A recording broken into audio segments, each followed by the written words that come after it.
매일 성경 묵상 나눔입니다. 2024년 11월 29일 금요일입니다. 호세아 10장 1절에서 15절을 묵상합니다. 본문을 읽습니다. 이스라엘은 열매 맺은 무성한 포도나무라. 그 열매가 많을수록 제단을 많게 하며 그 땅이 번영할수록 주상을 아름답게 하도다.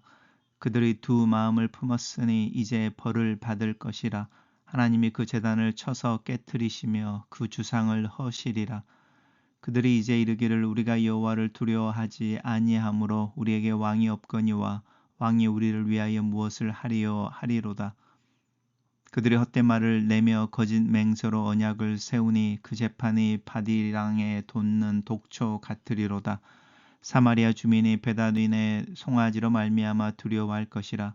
그 백성이 슬퍼하며 그것을 기뻐하던 제사장들도 슬퍼하리니 이는 그의 영광이 떠나감이며 그 송아지가 아수르로 옮겨다가 예물을 아렙 왕에게 드리리니 에브라임은 수치를 받을 것이요 이스라엘은 자신들의 계책을 부끄러워할 것이며 사마리아 왕은 물 위에 있는 거품같이 멸망할 것이며 이스라엘의 죄 곧 아웬의 산당은 파괴되며 가시와 찔레가 그 제단 위에 날 것이니 그때에 그들이 산더러 우리를 가리라 할 것이요 작은 산더러 우리 위에 무너지라 하리라.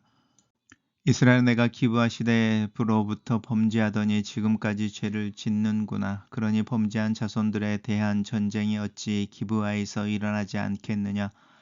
내가 원하는 때에 그들을 징계하리니 그들이 두 가지 죄에 걸릴 때에 만민이 모여서 그들을 치리라. 에브라임은 마치 길들인 암소 같아서 곡식 밟기를 좋아하나 내가 그의 아름다운 목에 멍에를 메우고 에브라임 위에 사람을 태우리니 유다가 밭을 갈고 야곱이 흙덩이를 깨트리리라. 너희가 자기를 위하여 공의를 심고 인애를 거두라. 너희 묵은 땅을 기경하라. 지금이 그 여호와를 찾을 때니 마침내 여호와께서 오사 공의를 빛처럼 너희에게 내리시리라. 너희는 악을 밭갈아 죄를 거두고 거짓 열매를 먹었나니 이는 내가 내 길과 내 용사의 많음을 의뢰하였음이라. 그러므로 너희 백성 중에 요란함이 일어나며 내 산성들이 다 무너지되 살만이 전쟁의 날에 벳아벨을 무너뜨린 것 같이 될 것이라. 그때에 어머니와 자식이 함께 부서졌도다. 너희의 큰 악으로 말미암아 베델이 이같이 너희에게 행하리니 이스라엘 왕이 새벽에 정령 망하리로다. 오늘은 하나님께서 이스라엘 백성들의 두 마음을 품는 것에 대한 경고와 회개에 대한 요청의 선포의 말씀입니다.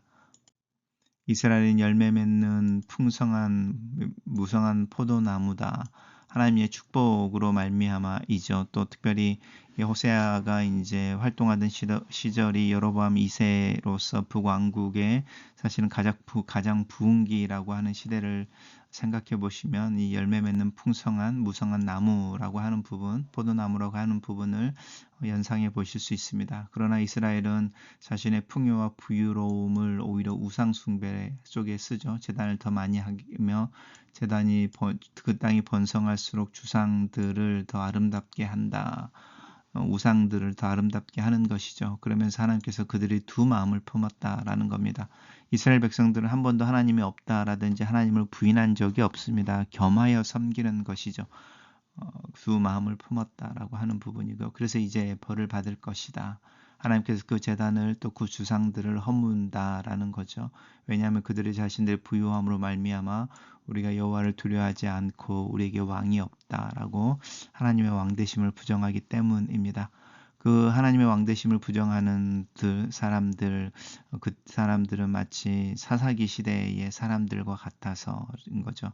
헛된 말로 거짓 맹세로 언약을 세우고 재판이 이제 공의와 정의가 없는 재판인 것이고요.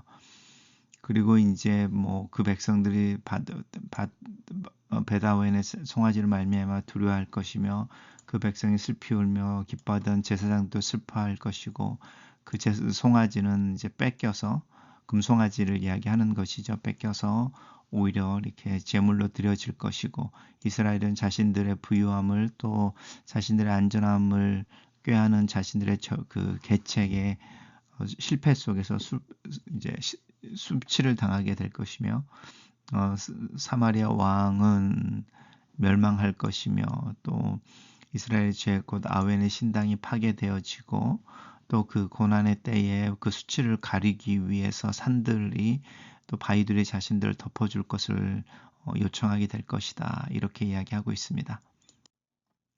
또 이제 그러면서 계속 나오죠. 기브의 시대, 사사기의 시대인 것이죠.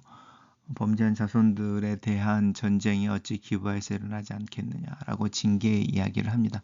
그래서 에브라임은 마치 길들이는 암소 같아서 곡식 밟기를 좋아하나 그 아름다운 목에 이제 멍에를 매서 하나님께서 징계하실 것에 대해서 이야기하고 있습니다. 그러면서 지금 너희는 인자를 또 공의를 심고 거둬야 한다라고 하는 부분입니다. 묵은 땅을 기경하고 여호와를 찾아야 하고 요 앞에 돌아와야 할 때다. 사도 바울이 말하는 것처럼 지금이 은혜의 때이고 지금이 구원의 때인데 그 하나님께서 참으심 또 이렇게 인내하심이 내버려 두는 것처럼 보이는 그때에 돌이켜야 한다라고 하는 부분이죠. 그렇지 않으면이라고 하는 부분이죠. 그리고 자신의 힘을 의지하고 자신의 지혜를 의지하고 하나님께로 돌아오지 않으면 정령 망하게 될 것이고 그 우상들은 다 무너지고 이제 하나님의 심판을 받게 될 것이다. 경고의 말씀을 선포하고 있습니다. 단락을 요약해 보겠습니다. 하나님은 이스라엘이 두 마음을 품어 하나님과 우상을 겸하여 섬기며 풍요와 번영을 죄악의 기회로 삼은 것에 대해 심판하시겠다고 경고하신다. 이렇게 정리해 봤습니다. 매일 성경의 묵상 나눔입니다. 하나님은 두 마음을 용납하지 않으십니다. 이스라엘이 두 마음을 품게 된 것은 가나안 땅에 정착한 이후 이제는 전쟁의 신이 아니라 풍요의 신이 필요하다고 느끼면서부터였습니다. 그래서 택한 것이 바알입니다. 질투하시는 하나님은 이를 두고 보고 또 보지 않으십니다. 두 마음을 품은 자를 징계하시고 엘리야를 통해 보여주신 갈멜산의 기적처럼 사신 하나님과 죽은 우상을 반드시 판가름 내십니다. 나는 세상의 부와 명예와 권력을 뒤로하고 나뉘지 않은 마음으로 하나님만을 섬기고 있습니까? 이스라엘은 무성한 포도나무와 같은 풍요를 누렸습니다. 하지만 풍요의 원인을 오해한 까닭에 우상을 위한 제단과 주상을 세웠고 그것들을 섬겼습니다.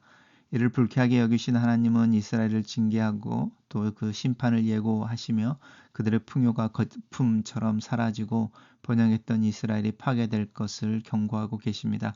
생사하복의 근원이 하나님이시라는 본질을 잃은 채 풍요와 번영이라는 눈앞에 껍데기에 치중한 이스라엘은 부푼 거품과 같습니다.